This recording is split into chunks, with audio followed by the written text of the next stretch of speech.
Iran Israel જંગની અસર હવે ખેડૂત પર પડી રહી છે। યુદ્ધના પગલે ડીઝલના ભાવ વધતા રાજકોટ જિલ્લાના ધોરાજી પંથકના ખેડૂતો પર આર્થિક સંકટ આવી ગયું છે।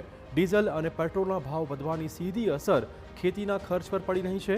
તેમનું કહેવું છે કે 1 વીઘા જમીનમાં ટ્રેક્ટરથી ખેતી કરવાનો ખર્ચમાં લગભગ 100 રૂપિયાનો વધારો થાય છે।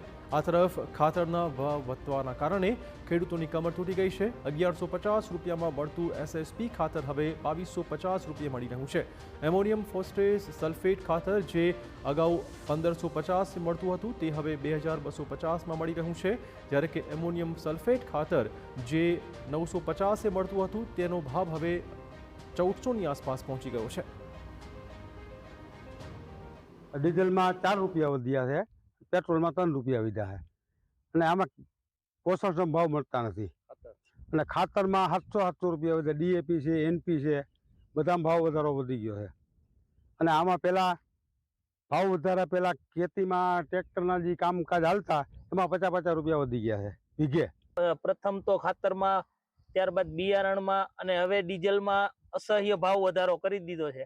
હવે ચોમાસું પૂર્વે જે અમારે ખેતીની તૈયારી કરવાની હોય તો એને લીધે બધી મોંઘવારી છે, તો હવે આ અમને પોસાતું નથી। તો સરકારશ્રીને એવી વિનંતી છે કે આ ભાવ વધારા માપે રાખે અને ખેડૂતોને પોષણક્ષમ ભાવ મળે એવી કંઈ વ્યવસ્થા કરે।